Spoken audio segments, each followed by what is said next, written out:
we started planning this expedition immediately after the last great eclipse, 2017.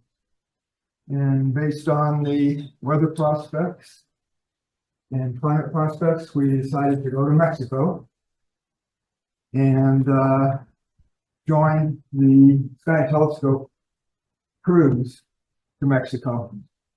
Next slide. Here is the itinerary for that expedition, for that cruise. 8 ports of call, but most importantly, place to observe the eclipse right off the Mazatlán there. Next slide. And a part of cruising is a lot of eating and drinking if you're so inclined, and entertainment and shore excursions. So we took a lot of shore excursions, a couple of them to archaeological sites in Mexico. Next slide. And dinner, sunset cruises, and tours through the streets. So that's a part of normal cruise, but this was a Sky and Telescope cruise. What made it different was it was focused on the eclipse, of course, and they had an astronomy school. My next slide. Had a speaker program, which was very excellent. 8 speakers, including Rick Feinberg from Sky and Telescope. He's the senior contributing editor of Sky and Telescope. And astronaut Jeff Hoffman. He's a professor at MIT. And he did work as an astronaut on the Hubble Space Telescope, actually. Did spacewalks. So it was very nice, interesting to see him. And there were 6 other astronomers, highly acclaimed, and 21 presentations on solar eclipse, current research on exoplanets and astrobiology, which was particularly interesting to me, future of human and robotic space exploration. So, next slide, a bit more on Jeff Hoffman. He turns out he is my doppelganger. Doppelganger, person not related to you, who is eerily similar looking. So I think we'd agree on that. And a lot of people on the cruise did too. I got stopped in the hallway after my presentations. And even my wife Alice confused us at one point. So next slide. This is a view out our room, balcony, and we're ported in Puerto Vallarta there. And I used the balcony there to observe sunspots, set up my equipment. My telescope that I use for visual observing was a Ryan 80mm refractor, 400mm focal length at 1020x. Camera mounted right on the dovetail in the telescope there. There's a Sony RX100 Mark VI, which was a 200mm focal length. And I used ISO 200 4.5 binoculars for observing. I used a Canon 10x30 image stabilized, and my wife used a Nikon 8x25. So this eclipse was a special one. I just want to briefly describe the Saros, which is a member of Saros 139, was dubbed young superstar by Fred Askonak, Mr. Eclipse. You see our April 8th, 2024 eclipse going through Mexico, United States, and Canada. And for 18 years, 11 1/3 days, another eclipse occurs in the series at 120 degrees west of the original one, longitude. So it's a series of 6 of these super eclipse or young superstar eclipses. What makes it a superstar, 2024 was nice long eclipse, 4 minutes and 28 seconds. But the longest is going to be 2186, the longest in 8,000 years, from 5,000 BC to 380. It's going to be 7 minutes and 29 seconds, which is about 3 seconds off theoretical maximum. So we have a nice series of eclipses here. Next slide. Okay, a couple days before the eclipse, we're always worrying about the weather and cloud prospects. So 2 days before, the captain gives us a briefing, and you see there are 26% at the planned observing site. 26% probability of cloud cover, which was, a little worrying, but not far off from the climate predictions. But he said he is going to prioritize this eclipse, and he had never seen one. He wanted to see one, so he was prepared to travel up and down the cruise, the path of totality, to go for the spot of the least probability cloud cover. And that's one nice thing about a ship, is you can move around a bit, not fast, but at least you can move. Next slide. So here, the day of the eclipse, and you see the sky is perfect. And the group, Sky and Telescope group, set up on the highest deck, the sun deck there. And we have nice accommodations. Even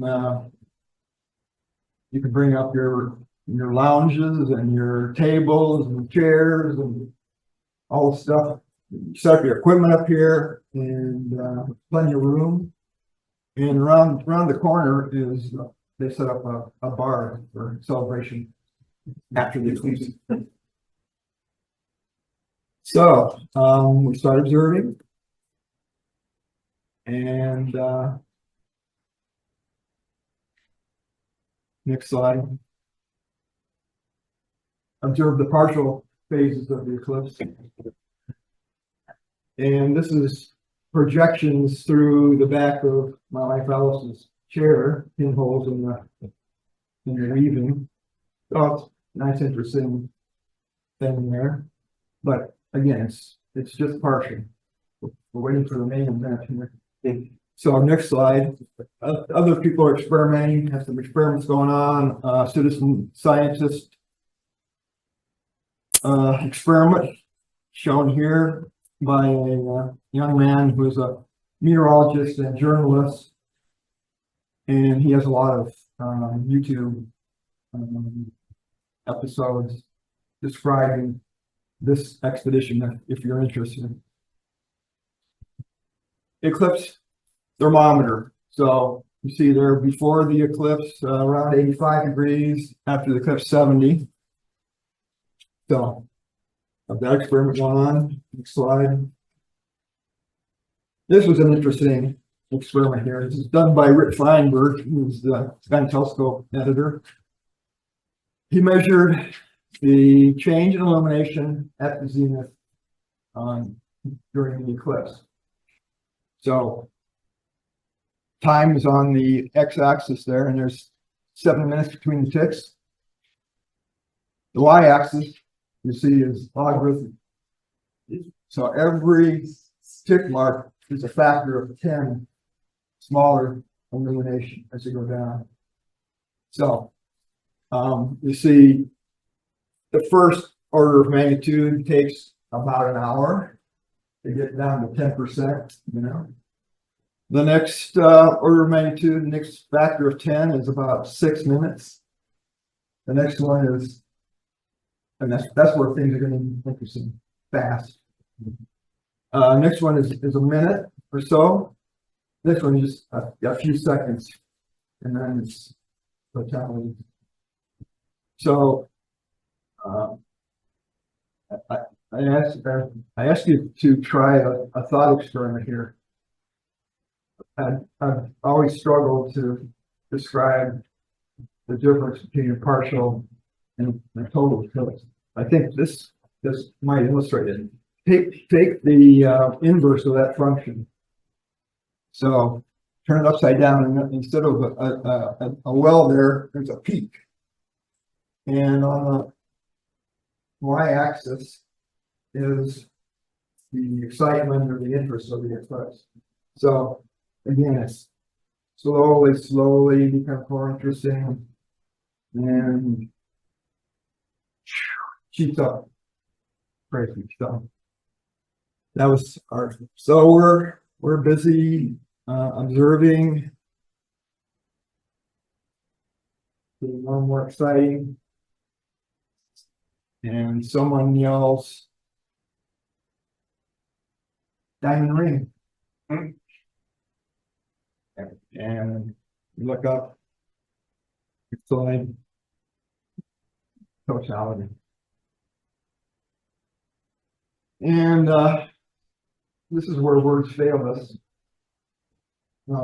It's ineffable.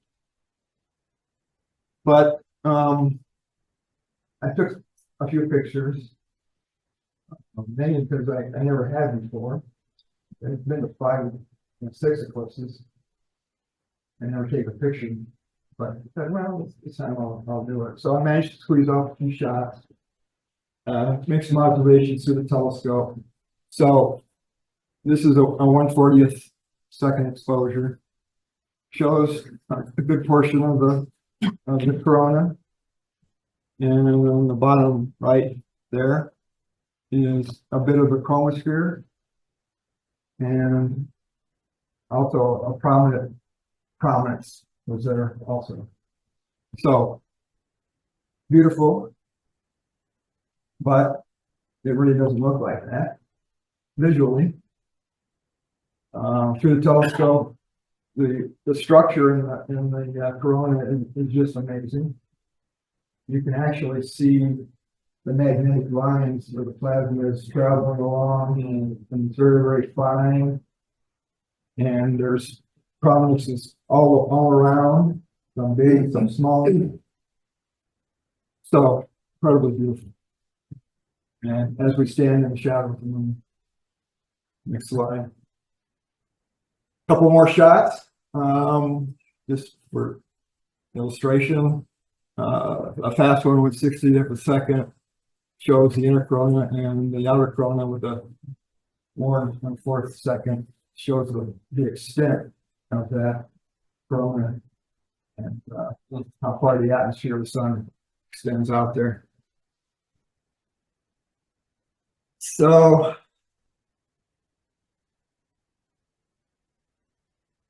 all too soon, someone yells, "Diamond ring," and it's over.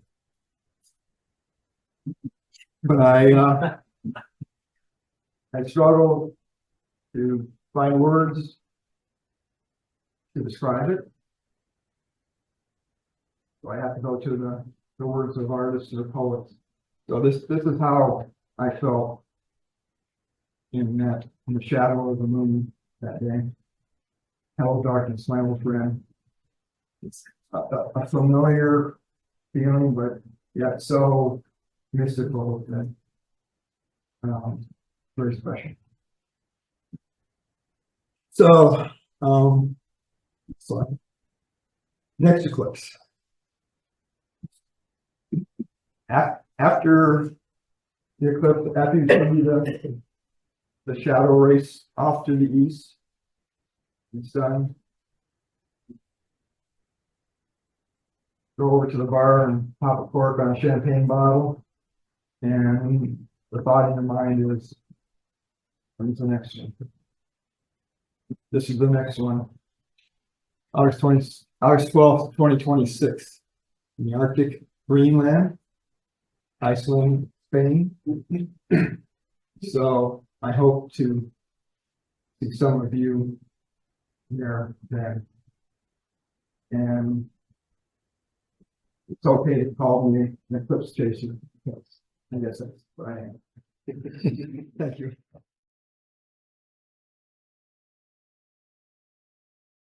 Hello, I'm Matt Borton. I've been a KS member off and on since I think 2000, maybe 99. Through college, I had to leave a little bit, but I came back. So this is not my photo. This is just a nice backdrop. So just want to preface it that way. But our goal, my wife and I's goal, was to have our kids see their first eclipse. 2017 was amazing. Everything worked out perfect. You know, my main goal was how can we get these kids to see their first eclipse? They're 5 and 8 right now. So that was the main goal. Next slide here. A little bit, obviously, we know this slide. We can move through these pretty quick, but obviously it went through Mexico, US, and then Canada. Next slide here. This was a little snippet I found online. This was a satellite image of the eclipse. I thought that was pretty interesting to show. You can see the motion of the shadow going over Northern America. It's pretty cool thing to see that. So different perspective. Next slide. Every eclipse starts off with a road trip. That seems to be the case, at least in Michigan here. So this was us getting in our minivan about 8 at night the day before. Obviously, there's also traffic issues that we run into on occasion. Luckily, 2017 and this year, there were no issues for us getting there. Getting back home is always the issue, though, when everyone wants to leave all at the same time. So I took a shot of this image on the highway. I thought it was kind of funny, but expect major delays. That is true. So that's my wife and my 2 kids in the back there. So we ended up leaving the night before at 8 o'clock, and we got to our destination at 1:30 in the morning, and then parked in the parking lot and waited. So next slide here. So choosing a location. So I had, you can do the next slide. Everything planned. I had new equipment. I had the best locations picked. We had a couple options here. The one thing we didn't plan, or I didn't even think of in this particular case, because 2017 went so well, was cloud cover. That's the one thing we were planning on. So about 8 months before, I booked a hotel in Athens, Texas, Maybach area, because that was the best place to see it. Was go to Texas. That was the best place. Well, over the last 8 months, I heard maybe there's cloud cover, maybe there's issues that you're going to run into, so you couldn't see the eclipse. So we had these other options laid out as well. So I was looking at everywhere from Texas to Maine or Montreal as locations. In the next slide. Obviously, historically, cloud cover right best in Texas. Next slide. It gets worse as you go north. Next slide. And it's impossible as you go further north. Next slide. So predictions. Next slide. Once I found this out, I was watching the weather like a hawk. The week leading up to it, I was on my phone, on the computer, looking at these different options. I used a highly scientific method of colored circles to identify where the best place was. You can see that the best place in this case is Maine or Illinois. Texas didn't look that great. Neither did the Falls area in Canada. Next slide. Looked again. Oh, it keeps changing, but the best place is still pretty much the same. Next slide. And where we ended up, next slide, was in Southern Illinois, just south of Carbondale. There's a place called Blue Sky Vineyard.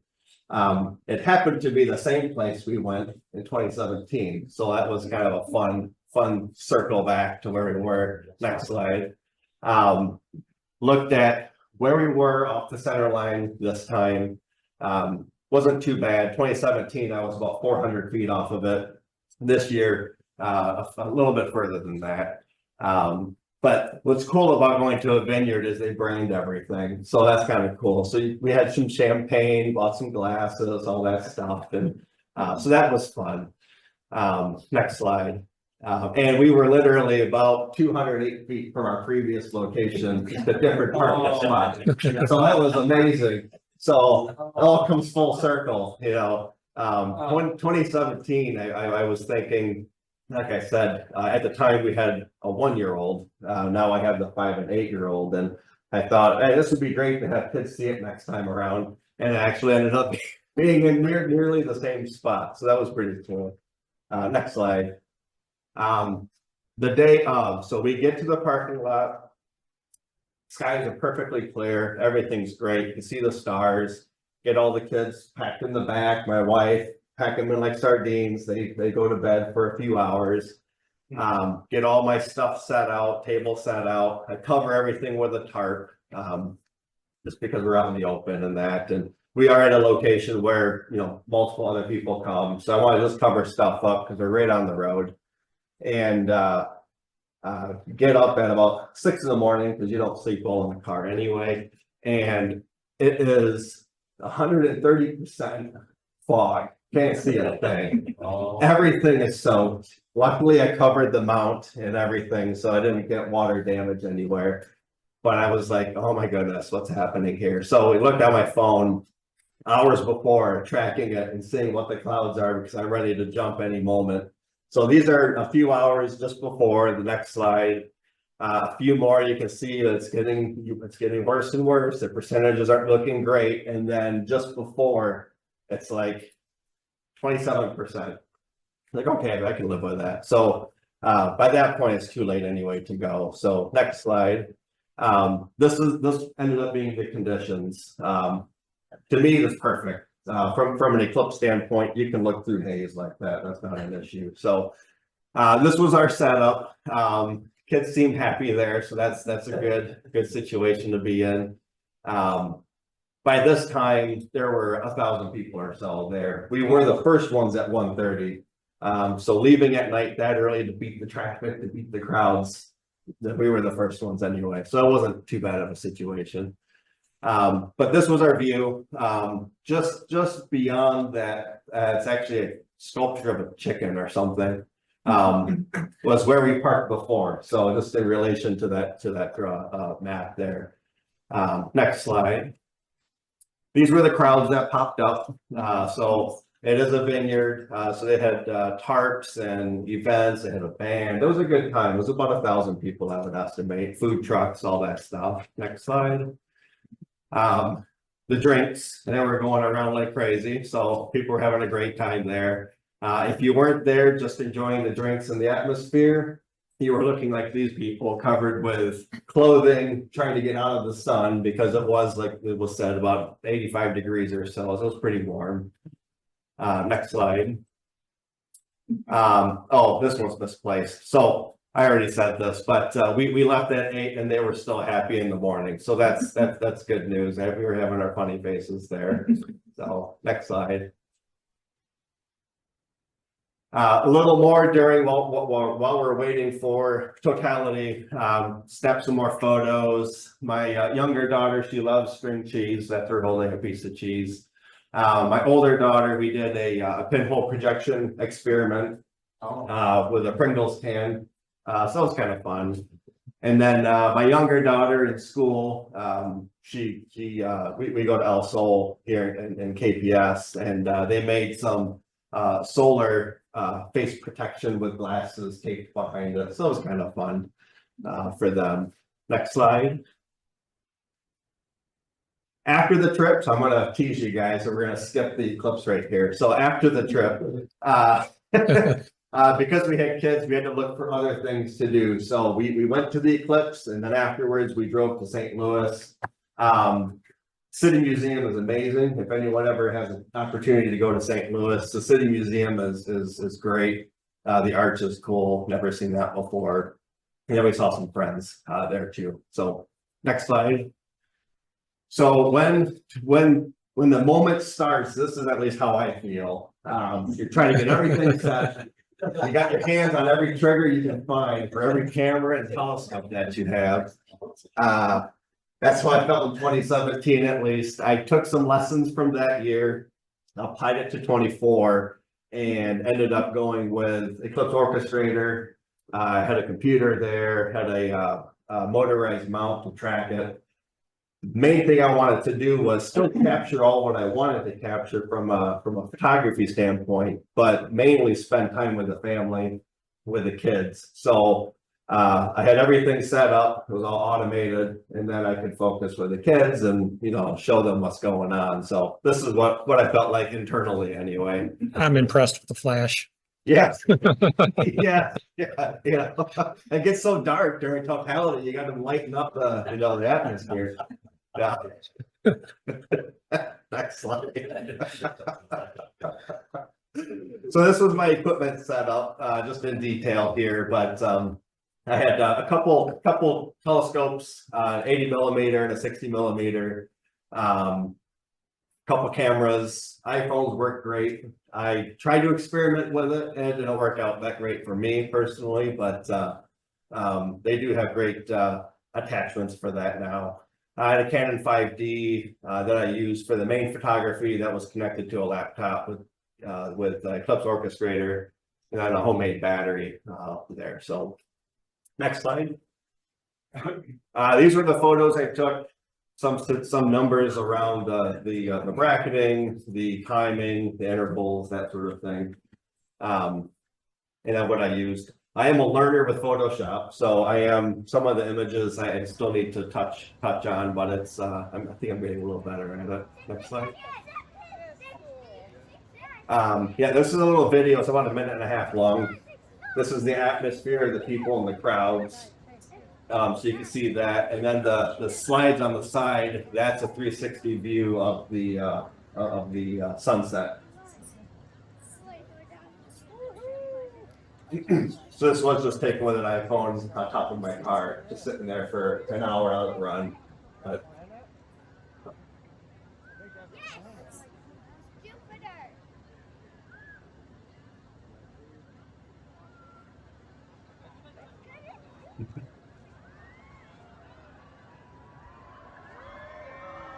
And you have a filter on your iPhone or some, you know, just open that, you know.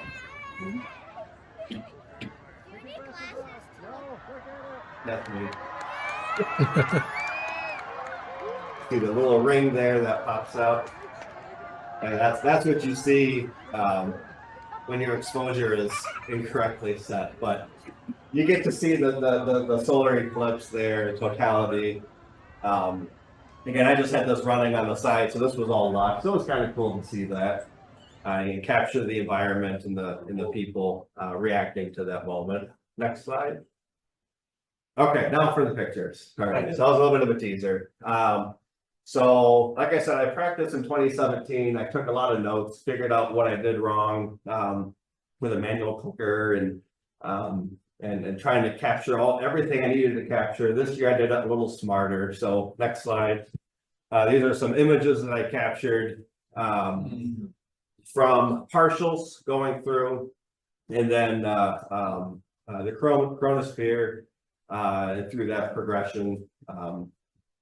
So next slide. There. Yeah, these are taken, I think, about a second apart from each other, maybe 3/4 of a second. You can see some baby beads there towards the bottom and towards the top there. A little bit of a diamond ring, but this was without the filter here. So next slide. And then the huge prominence that was there on the bottom right side of the sun. That was very cool to see. And then the progression of the partials afterwards. So next slide. I think So good. what's that? So good. I see the preview of everything I had. So like I said, I'm practicing in Photoshop, but here's a couple images that I made. I think this is 15 images stacked on top of each other. I'm playing around with some filters just to show as much detail as I can, overlaying some images on top to show the prominence underneath or on top of the corona, just to show as much as I can. And I think the one more image. Next one. Yeah, one more. Yeah. Yeah, so this one here, kind of put them all together in a collage. To show all the portions of it moving through. So and the last one. One more. One more. Okay, one more. Yes, clear skies, everyone. Yes. So my plan is to go to Spain. So we're trying to learn Spanish. I'm lacking on that. I do need to practice more, but we're planning on Spain. As we go through the list, this is the likelihood of me seeing it at a age perspective. 2099, hopefully, but I doubt that one. I'll be over 100 by then, but yeah, Spain, Central Australia, I think that would be a pretty cool one to see. And yeah, and so on. So there's a few options in the near future to see those. So.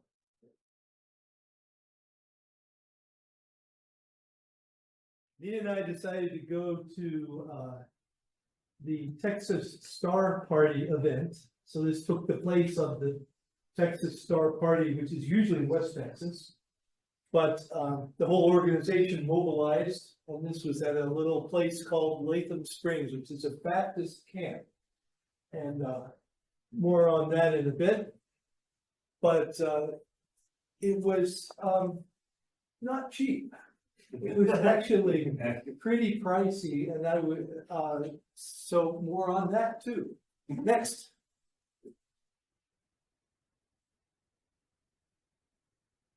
We were there in wildflower season. These are called bluebonnets. It's the state flower of Texas, and there were gorgeous fields of these flowers. Next.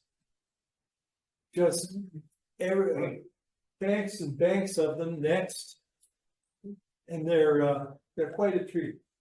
Next shot, I don't know what this flower is called, but it was pretty too. You had banks of different flowers. Next one. So I still have to identify this. Okay, next. Here's our campsite. We were just tent camping, and this you see the observing field off to the right. Uphill from it. So we had a line of tent campers. There was an RV park a ways away in another part of the camp. But we were conveniently located next to the observing field. Next. This was not the same overwhelming number of large dogs and so forth that you might expect from a Texas Star Party, which we've been to before. Because here the focus was on the eclipse, but there was next. Oh, I missed that. Okay. There was one really nice large dog, so I gave that a spot, but I don't know where it went to. Well, we're lined up to have our first meal, and everybody got there way ahead of time for the first one. After that, it was kind of, you know, a few. Anytime during that time they're serving. Next. The food was remarkably basic. It's not too much of an exaggeration to say that all the meals were constructed out of 5 basic ingredients: ground beef, potatoes, shredded cheese, iceberg lettuce, and refried beans. And they just put those in different combinations again and again. Oh, well. We did have some good conversations with people from all over. So that was the high point of the meals. Next. Nina was there, so she has her Thorn Creek Woods. I just saw that on you yesterday, was it? Next. This is where we had the talks, and people are just filtering in for one of the talks. I think the speakers were one of the attractions that I had in picking this venue, but there again, they had recurring technology issues, like over and over again, the same problems. So that was kind of disappointing. One speaker never showed up. And then we had another speaker who talked mostly about how to photograph an eclipse. Well, duh, you're there. You're not gonna go out and get a new camera, right? So what's the point of that talk at this point? There was one talk that was really, really excellent. So if you go to Sky and Telescope magazine and you page in a couple pages, there's kind of the masthead of all the editors.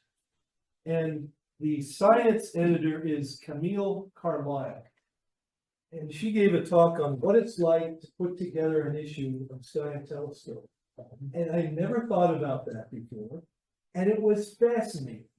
So they're working on maybe 6 to 8 issues at the same time.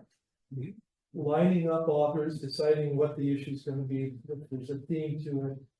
And I won't go into details, but it was just a really fascinating talk. And I raised my hand and said that I had the last 30 years of Sky and Telescope all in my house. I still have them saved, which impresses me. Next, we took a little walk down to the Brazos River. Never quite got down to the river. The banks are very steep and brushy, but there were lots of beautiful butterflies, maybe half a dozen species out at the same time. And really, they were out that day. Okay, next. Here's the observing field again on eclipse day. Maybe this is the afternoon before, excuse me. So there were a decent number. Next. There's where the dog was. Okay. But you'd see at a typical Texas star party, a couple of dozen of those. Next. This seemed odd to me. Everybody was in this little closed off area of the observing field, and they were all very similarly equipped. Turns out it was a photography course. And all these people and their guru / professor, teacher, I don't know what he does. But he was shouting out instructions to the whole group. They had pre-programmed things going on. So that was kind of interesting. Next. So this is during totality, you can see that we had a close encounter with some clouds. But we got to see the eclipse. That's the main thing. Now, I was not focused on taking fancy pictures. And kudos to those who do. But I was thinking mostly of just experiencing it for myself. This is my 5th eclipse. Our first eclipse was 1991 in Baja, California. And I took almost by accident, I'll say, a picture that shows the sharp edge of the shadow, where the mountains are dark and where we're standing is still light on the beach. And I wanted to see if I could do that again, so I aimed a video camera in the direction, and I'll show you a video here shortly. But other than that, I was just recording what the reactions of the crowd were. I had another priority that I hadn't done before, which is to observe shadow bands. Still didn't see them. So that has to wait for the next eclipse. I don't know what I have to do. And a couple of priorities of just trying to see that edge approaching and how the light is changing in the direction the eclipse is approaching from. Next.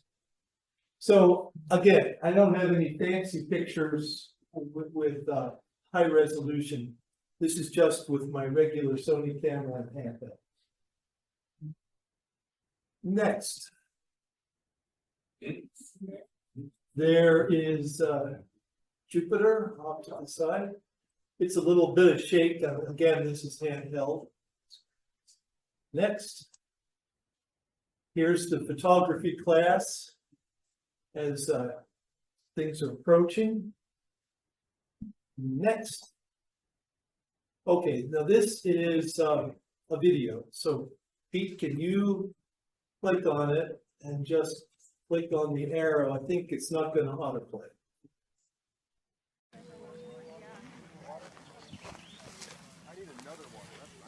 It's about 1 o'clock on Eclipse Day at the Texas Star Party eclipse viewing session outside of Aquila. We're at about 40% eclipse now. We are sweating bullets because about 4/10 cloud cover. So right now, the eclipse is covered for a few minutes and open for a few minutes. So we're going to see whether we get lucky for totality still.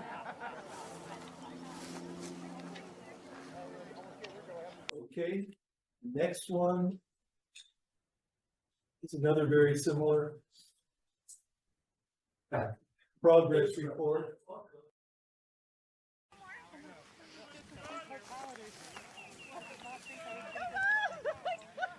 It's about 1:15 Central Time here at the Texas Star Party eclipse viewing, and we're at about 75% eclipse. The light has just changed within the last few minutes, getting that peculiar sharpness to it. And the clouds are now about 30%, so it's looking better and better that we will have a clear totality.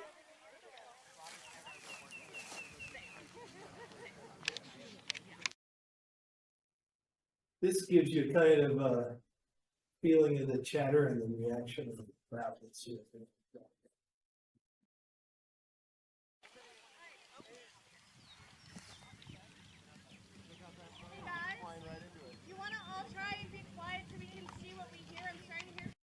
And the next one is my last video.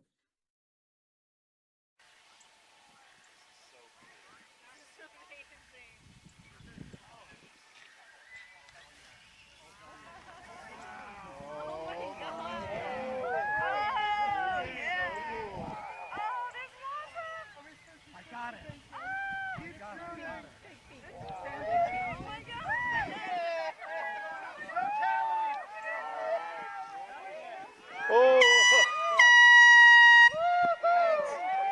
diamond ring.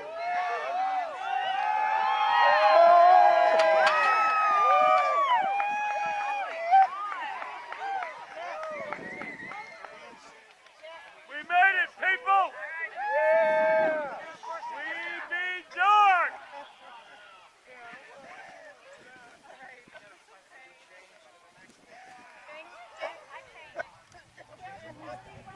Yes. Oh my God. This is so amazing. Look at this. Look around. It is just so damn cool. Oh my God. Is that Jupiter? Star. Wow. That's Jupiter. Yep.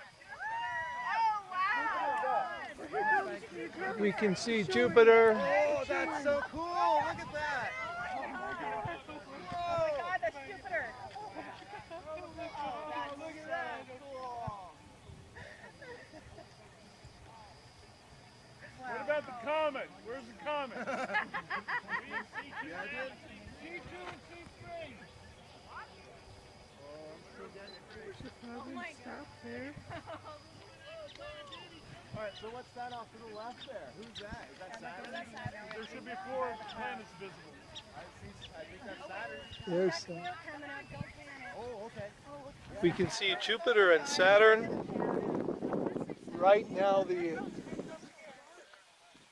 here's the corona visible for a second through the clouds. You can still get the sun through the clouds.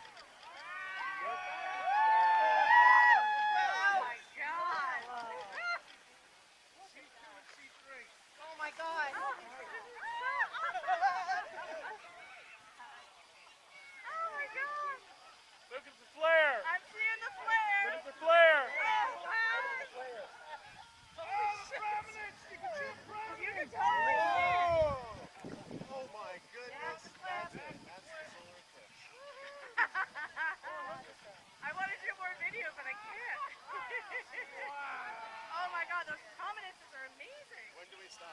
Oh my God. Are you getting it? That is just effing fantastic. Wow. Just freaking amazing. Look at the spikes, just like you predicted. Oh my God. You can see the Lot of prominence spikes. just in your eyes. Oh my God. Oh my God. Got flare off the bottom. Unbelievable. I have to stop shooting for this. Oh my God. Wow. Big perfect hole for us to see. We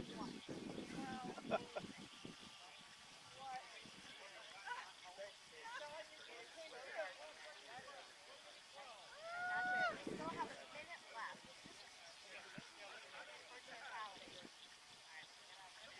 Oh my God, I don't believe it.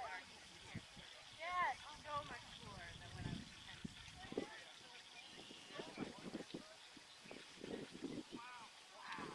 Unbelievable. I really hope everyone has a chance to experience this.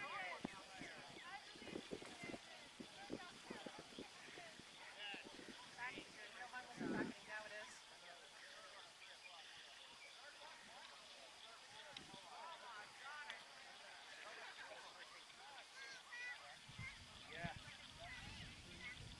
Mine wasn't bracketing before for some reason. Right? Wait a minute. Hey, wow. 20 That's seconds. Jupiter over here to the left. 20 seconds. That's Saturn over here to the right. Oh, wow. Jupiter's over here to the left. See the Philly C's on the bottom? Where's Venus? Amazing. Get your glasses. Get ready for your filters.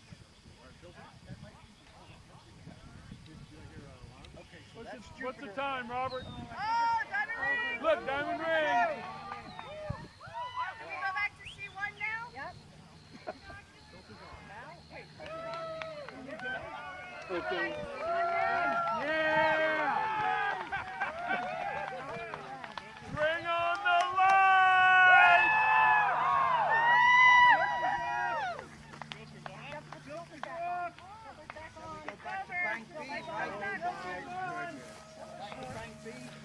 Well, I'll have to wait and see what shows up on here, whether we caught the shadow approach or not. But we had a successful eclipse. We were partially covered at the first minute or so and then got to see the rest. Beautiful prominence on the south limb of the sun. Fairly even corona, not super long coronal spikes. And we will see what we all recorded after it's all over. But just amazing. This is eclipse number 5 for Nina and me.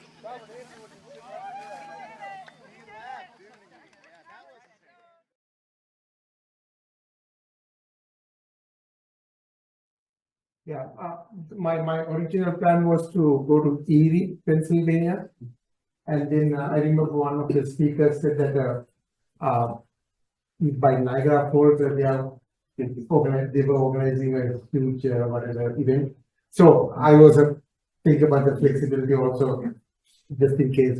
So, but the next slide will show the weather forecasting that day morning, and we all struggled to decide where to go. And Kalamazoo is brightly sunny, but Ohio and Erie were cloudy, and Toledo was partially cloud. So I was debating where to go, and so finally I decided to go to Toledo, Ohio, thinking that if Toledo becomes cloudy, and then I can drive back to Kalamazoo and see the partial eclipse. Because Kalamazoo was pretty clear. Anyway, I ended up in Ohio, Toledo, and I met some friends there. And then Toledo was also not good. That then we drove further south through Bowling Green, and then looking in the sky, and then took a east one road, went east. So and when we ended up in a place called Vanlue, Ohio. It's a very small town, but my friends were hungry, so they wanted to catch something, get something to eat, and so we but there was only one restaurant and a small town, and but we ended up there. Next slide will show that's it. So the cloud is the sky was like that in Toledo, but Vanloo was a little clearer. And the next slide will show this is the only restaurant, and that there were some about 10 families in that area and in the park, and also there was a group of motorcyclists. They were cruising around and doing dual work, watching the eclipse. So I took a picture over there with my cell phone, and then the next one will basically they were having lunch also. I carried this is my camera, and I carried two cameras and the lens, two lenses, and I basically use the 400 millimeters lens, and then 2 intervalometers and tripods, and also the solar filters. One I made in 2017 eclipse at the KAs, and the next one, the second one, I made this year. But basically, I experimented with the different exposure times and all this, and also try to bracket it. Also, one of the speakers in our lecture series said that take raw files, and so I took raw also, but I haven't used the raw files. Maybe later on when I retire. The next slide, please. So also I took my video camera and I put it on my car, and then the second camera on an intervalometer on the top of the car. But multitasking became very difficult, So I ended up with my only camera with the long lens. So I gave up the other two. So next slide. So I focus manually with the and I could see the solar sunspots, and kept taking pictures. And next slide. Until the totality, and the next slide will show the totality. I missed the diamond ring in the first beginning, and this is the best I could get, and these are the good best photos I have. Took out of many. But I could see like the prominences and the corona, and sure. Compared to 2017, we went all the way to St. Louis, and then by the river Mississippi, a place called St. Genevieve or somewhere. Anyway, it clouded out, and so we missed the totality. But this is better, and also I learned from mistakes, I should say that, from the previous one. So next slide is again, it's the same thing, but corona. While I was on that one, these are my cell phone photos. I took so I thought that the one at the bottom in the photo on the right side, I thought that was the Venus next to the sun. Anyway, I forgot to look for the Saturn or Jupiter and other planets. So the next slide will show the park and my camera, and this is where we end up. And the next slide is my friends and taking pictures. I mean, during the totality, So I took those pictures with my cell phone. Yeah.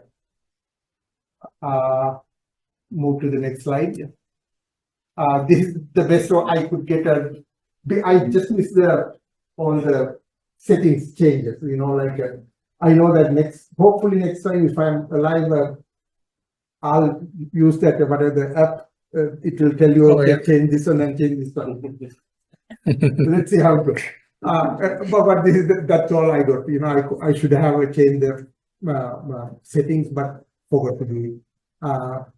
Next slide will be again after the diamond ring, and then it's the progression, and move to the next slide, please. Yep, it's going on, and next one. Yep. Overall, this time it was better than 2017. 2017, I went with my children, young ones, and just like what you said. But this time they refused to come with me. So I had more, they are now adults. But that also helped me to move around, rather than going to a fixed place. So it gave me the flexibility. But I think they missed one of the most beautiful events. The good thing is I'm happy with what I got, and so I don't have to wait till 2044. Right? And next slide is that I want to thank I learned a lot from the speaker series, and also so I was better prepared to take the pictures and what come next, like that.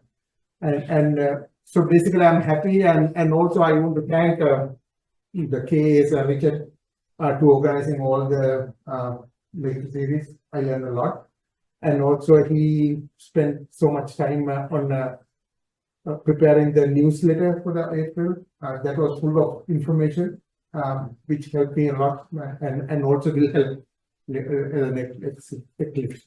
And also our club has a good passionate amateur astronomers, also learning a lot. Yeah, I'm blessed. Thank you.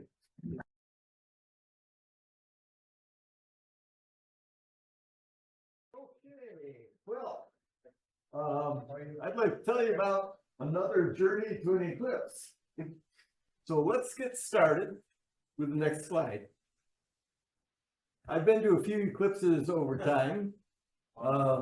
That went awfully quick. Altogether, I've been to 12, and this one was number 13. Lucky 13. Lucky 13. Yeah, you say lucky 13. Okay. The one that I had is number 12 over there. That was a perfect one. So it was time for something to go wrong. So let's go on to the next slide. I did not make this trip alone. I took my daughter with me. This is number 7 for her. I think lucky 7 would balance out on lucky 13. No. Okay, next. We traveled by Amtrak, and I like traveling on the trains a whole lot more than traveling on airplanes because, well, you don't spend quite as much time sitting and waiting because, well, you don't have to go through security. You don't have to be there an hour in advance. You can do everything right as it happens next. And the train ride from Kalamazoo to Chicago is on this nice, really modern train now. So it's a real nice trip to make. If you're looking for going to Adler Planetarium or something like that, maybe just paying the $18 for the train ride to Chicago would be good. Okay, next. When you get to Chicago, you have to spend a little bit of time in Union Station, but it's not a bad place to be. This is the Great Hall in Union Station. And I tell you to look to the left. Any of you ever see the movie The Untouchables? Yeah. Yeah, a few people have seen it. Next slide. You recognize this spot? This is where Elliot Ness goes after the bookkeeper. And there's a baby carriage rolling down the stairs involved and a few other things going on. Okay, next. Good job. They give you nice directions to help you find where you're going. Next. And occasionally I tend to look not just straight down at the ground, not straight ahead, but I look up too from time to time. And there are these 2 statues that were up there. And on a previous trip, I was wondering, I wonder what these statues are called. And it turns out that they're called Night and Day. So next. And the statue of Night, she's holding an owl, and she's kind of looking down and trying to stay warm under a blanket or something. While on the other side, Day is holding a rooster. So when you're out traveling, keep your eyes open, look around, see what's out there to see. Next. Okay, well, we're getting toward the end of the first day of travel. We've gotten to St. Louis Arch. We get into the St. Louis station.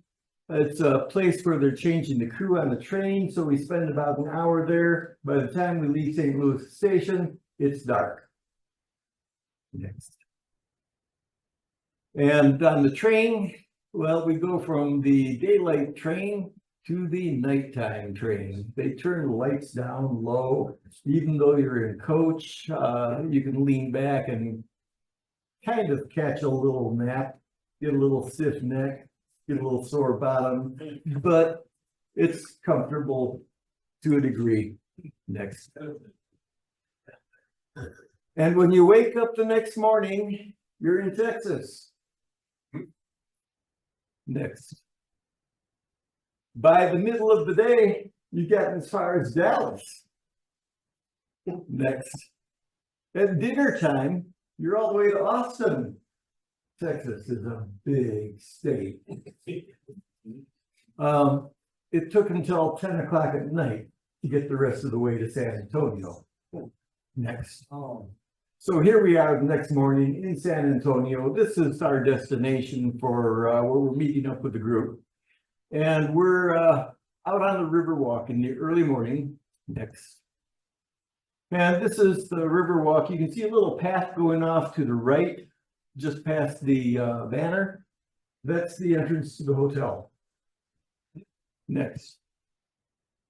So going out for my walk down the Riverwalk to see what it's all about. And it's early morning, so there's joggers who are out jogging. There are walkers who are out walking, but all the businesses are still closed, except for the people from the city who maintain the Riverwalk. They're out watering plants. They're in little boats that go up and down the river. Next. So we walked all the way to the end of the Riverwalk. This is where it begins. There's a little dam up there, a big pond behind it.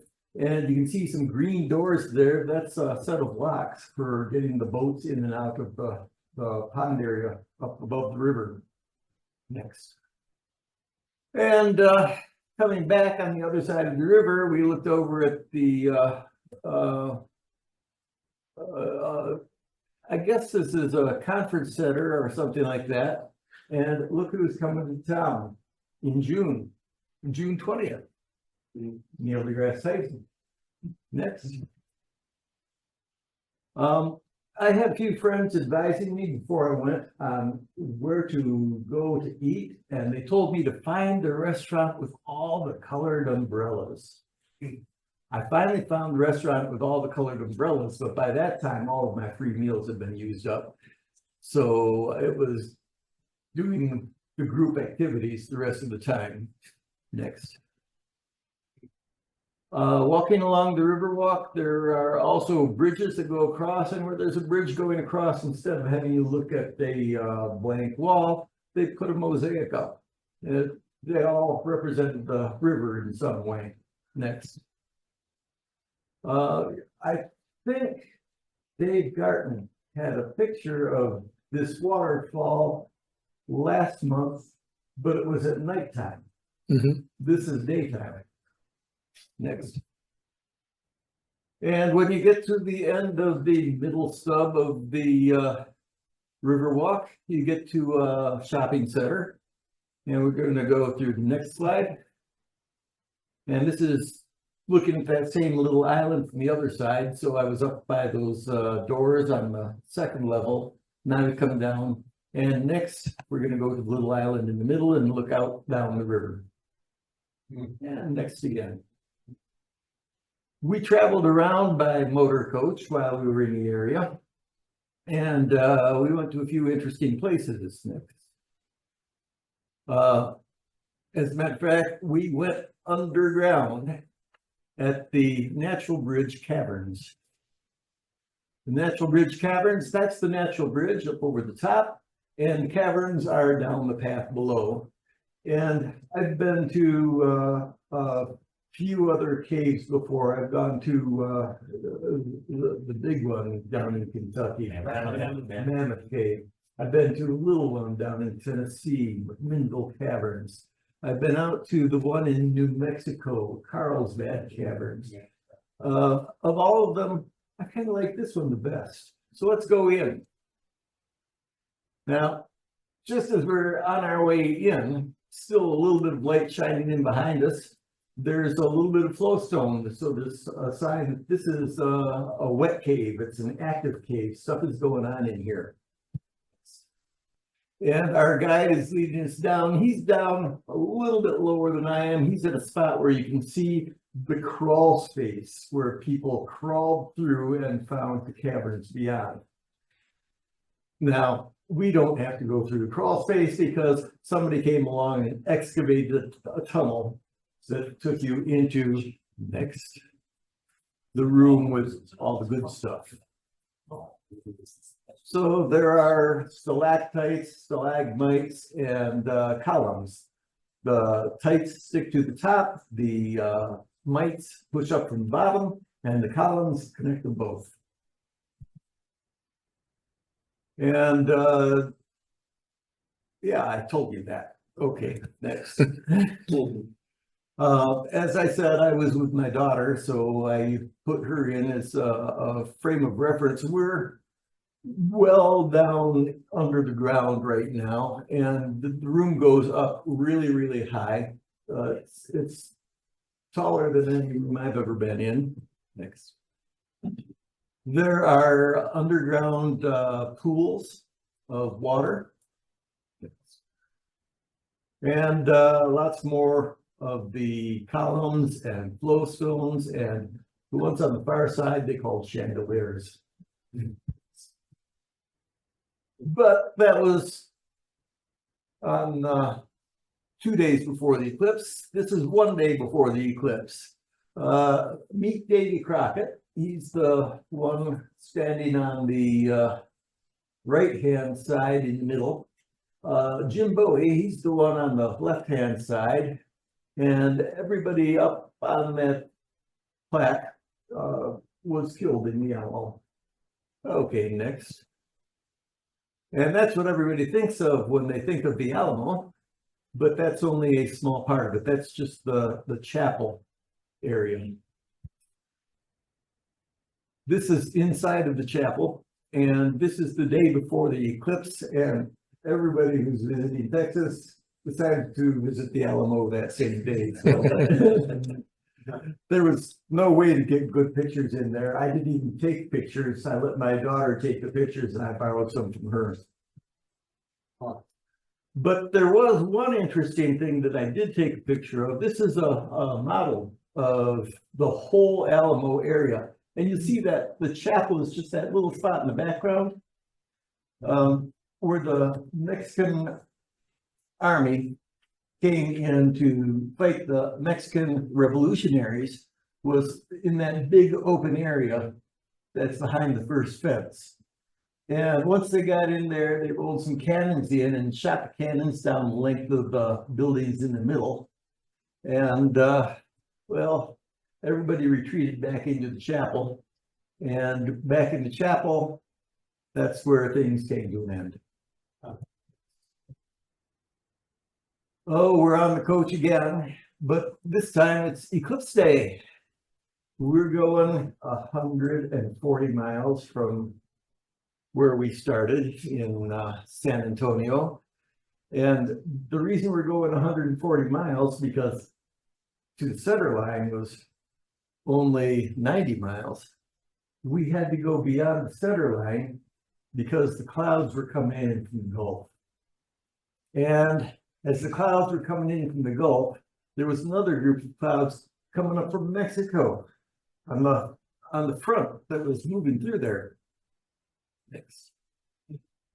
So we got ourselves set up in an area, church parking lot, and you see me there bent over with my head stuck in a tripod, And I've got my jacket wrapped around it. It's too hot to wear the jacket anyway.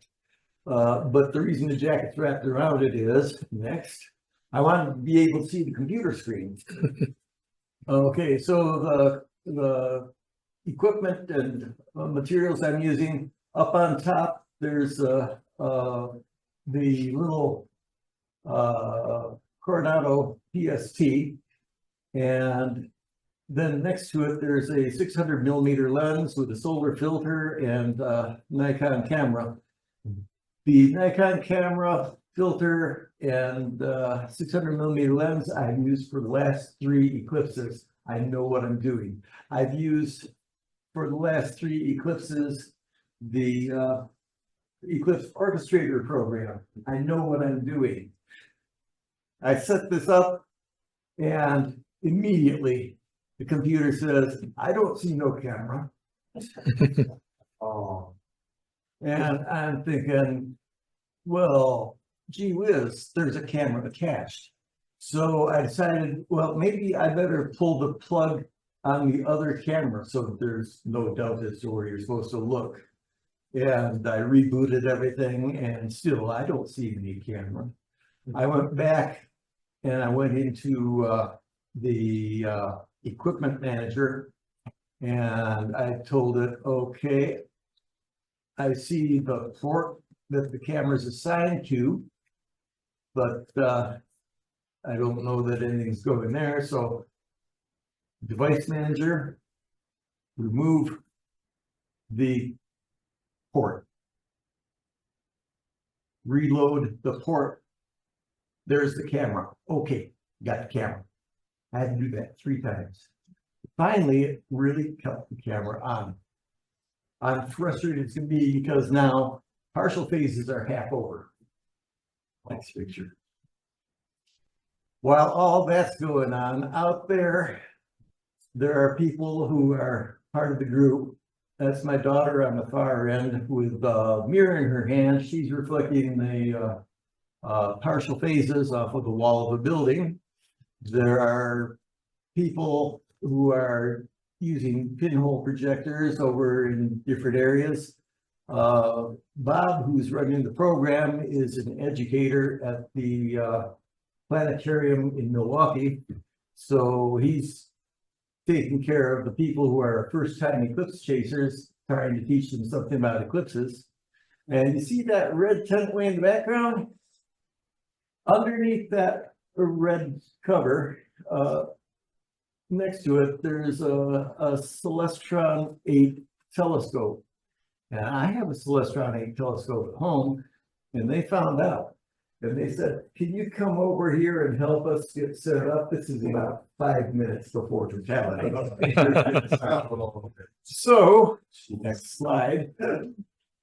I'm over there helping them get their telescope set up, and you'll notice that there's some blue sky in the background still, but there's some white clouds that are drifting in overhead a little bit. These are the clouds that were coming up from Mexico. The clouds that were coming in from the Gulf Coast haven't arrived yet. We outran them. But this one came up. It was just a small little patch of clouds. It was going to last for maybe half an hour and be gone. What half hour did it choose to come? Yeah. Okay.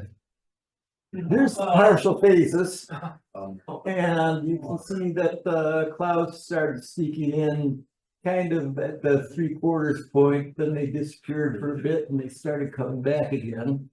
And then when I had to run back to my equipment, just kind of make sure my centering was okay, I could not see anything when I was looking through the viewfinder with the solar filter on. So I took the solar filter off and saw that, well, it's right there on the edge of the camera. But if I try and move it, that cloud's going to swallow it before I can align things again. So I best just leave my hands off and not touch anything, just let it run on automatic while I watch the eclipse.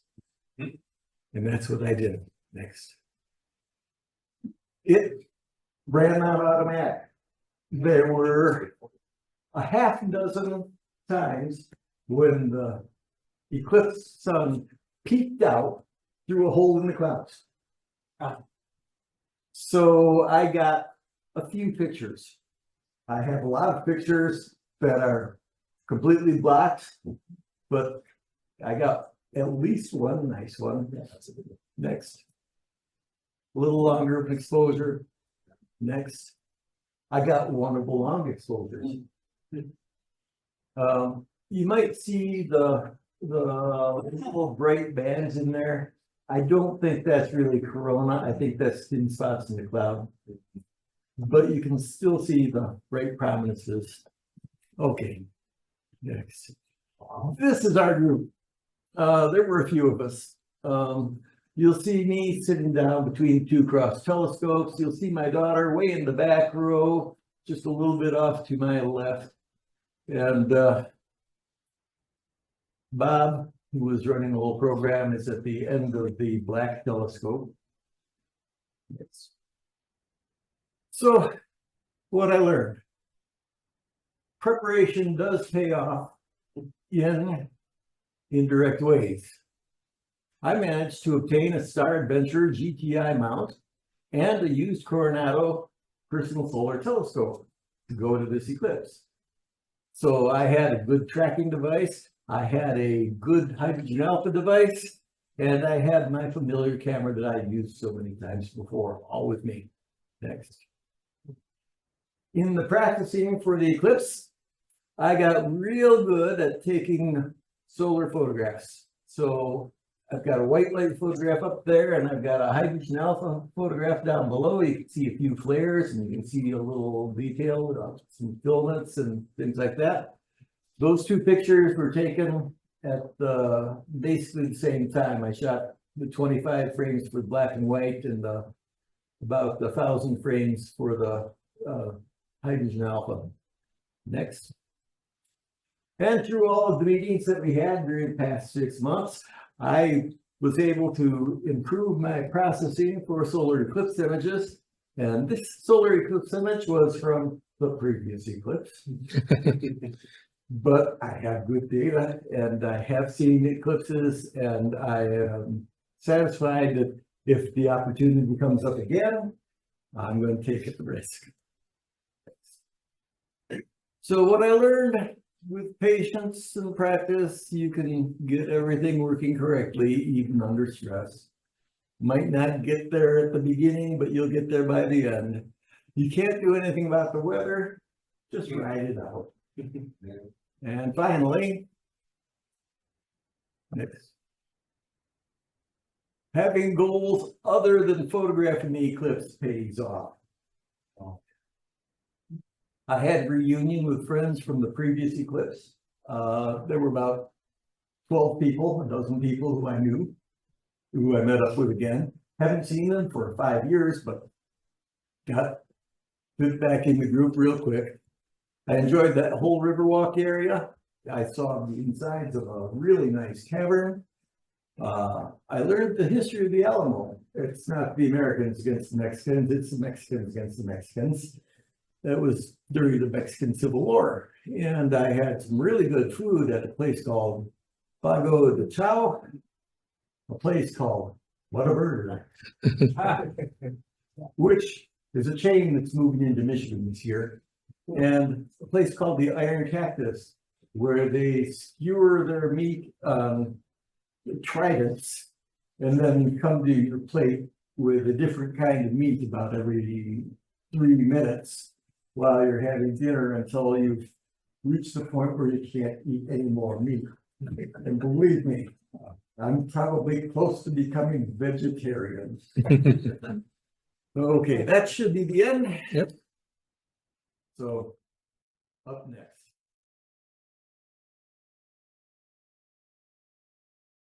All right, deciding to where to go. We were trying to figure out, decided we were gonna go to Ohio, Indiana, someplace close by.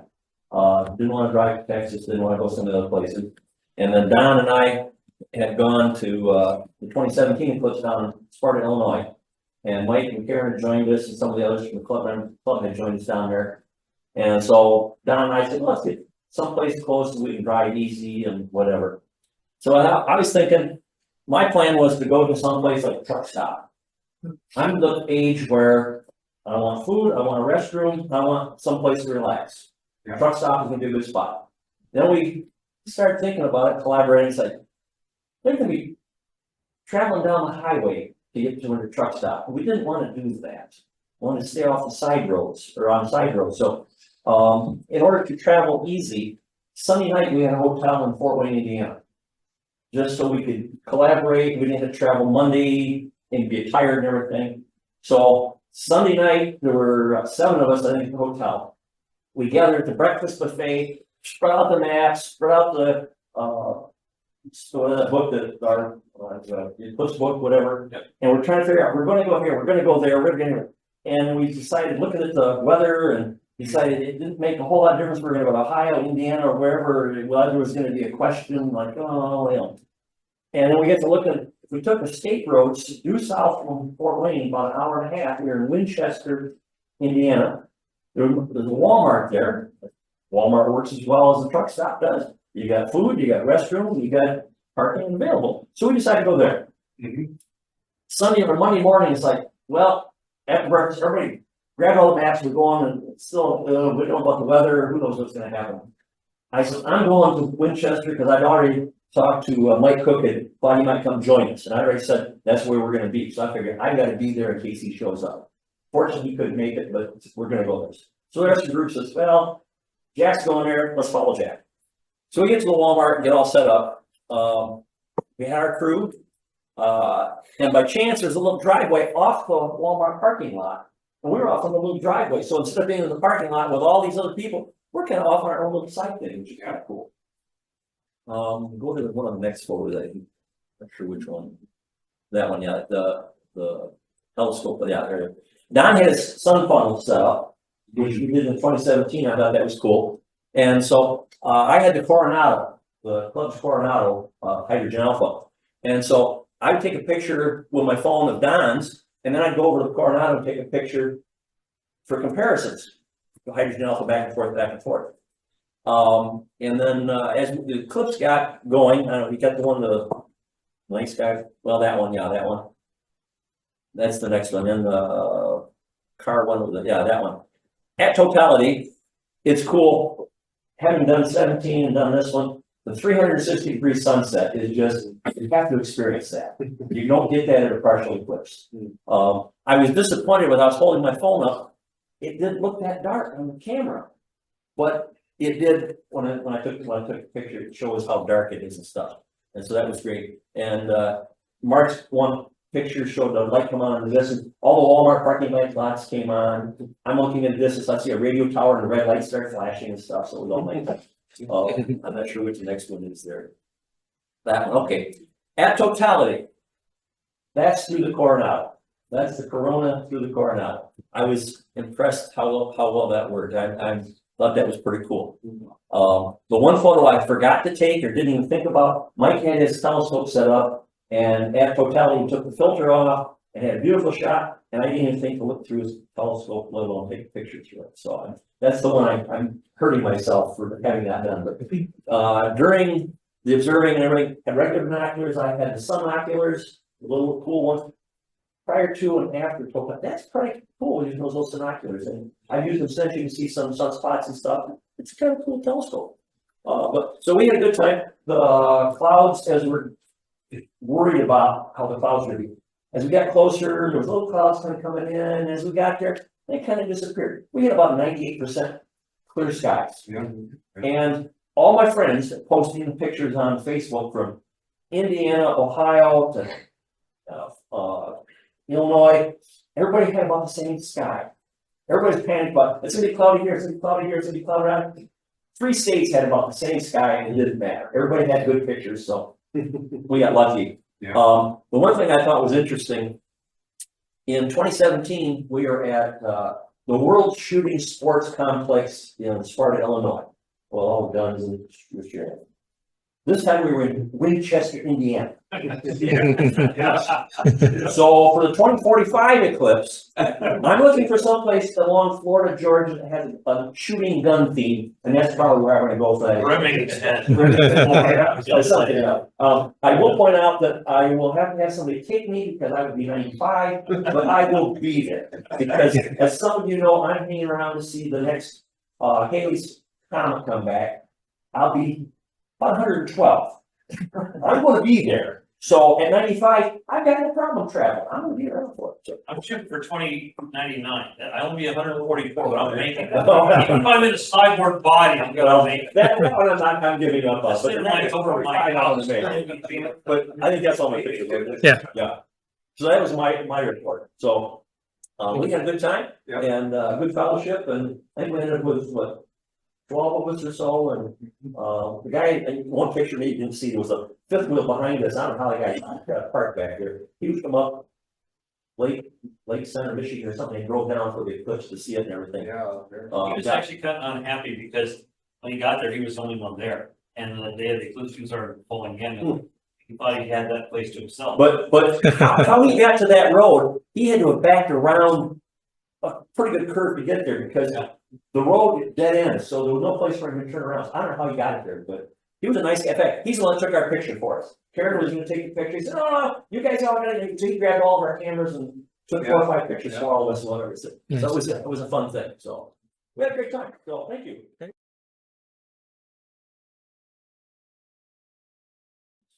Okay, so we stayed with the original plan to go to Uvalde, Texas, to the Chalk Bluff River Resort, and that really is a big, huge chalk bluff, a big, huge cliff. And chalky, yes, that gray chalky sand gets all over everything. But anyway, I call this chasing the eclipse to Uvalde, or let's go to Texas, he said. So, go ahead.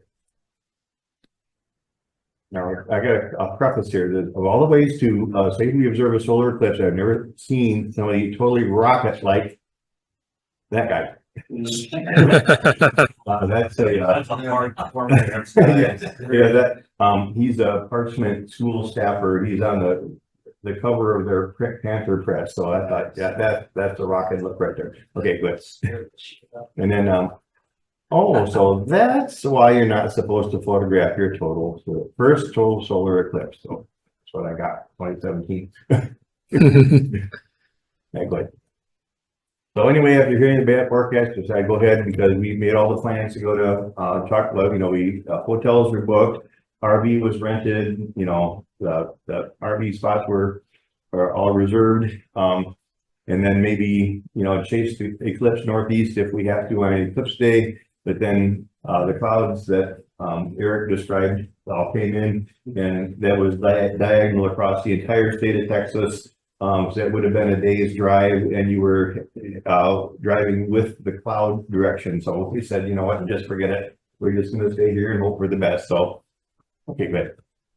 So we did take along a temperature probe to kind of graph the temperature drop. Even if we missed everything, we can still, you know, record some of the effects of totality. So we made a graph of the temperature drop, although I think that spiked there. I don't think it got up to like 91. I think that was because I let the housing of the thing bake in the pre-eclipse sun. But anyway, anyway, go ahead. So we just got all gear together just in case. So we had plenty of telescopes and cameras. I made this multi-mount, and this time I did bother to align it before eclipse day. You know, I just assumed everything was going to be square for 2017, and I was wrong. So basically, I have my solar scope on the end. I just use that for visual, just to guide with, and a lot of equipment problems. So the mount like reboots itself if you look at it wrong. So so that happened, and now you lost all your alignment. So I used the lunt scope to nudge everything back in position. So, and then I used the Eclipse Orchestrator. You can see the laptop there, and 5D Mark III on my Teleview 101, just for the main scope. And I just said, you know, I'm just gonna let this thing run. If it catches something, it does. If it doesn't, it doesn't. So we just let it run through the whole eclipse. So let's go ahead. So hoping for the best. That's my daughter, Sonnet, my son Jonathan, and my granddaughter Arya. I don't know what they're looking at because you can see the sky behind them, right? Anyway, so we woke up, that's what we woke up to. So yeah, it's completely overcast. So go ahead.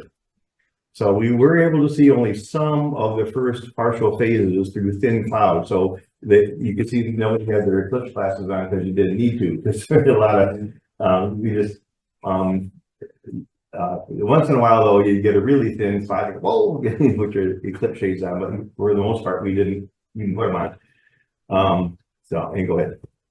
So we were able to experience some of the effects, you know, of the totality, and we did see some of the totality through thin clouds. So we did, so we, you know, we didn't get totally sunk. So go ahead. Yeah. So at least something's there, you know. Couldn't even focus the scope. You didn't see enough sun to even get a focus. So I was telling what I did was I marked it with a piece of tape where focus point was, you know, and so at least you can get close, you know. So anyway, go ahead. And then the clouds continue to thin through the rain, so we did get to see and photograph almost the whole rest of the eclipse after totality. So still a little thin clouds, but that's okay. So we did get to see a lot of the partial. So, and that's our crew here. These are friends and friends of friends, and so Molly and David and our Annie Lawrence is the third one there. That's one of my daughter's best friends, and her brother John, and then the Chris Sinclair guy. I don't know who that guy is.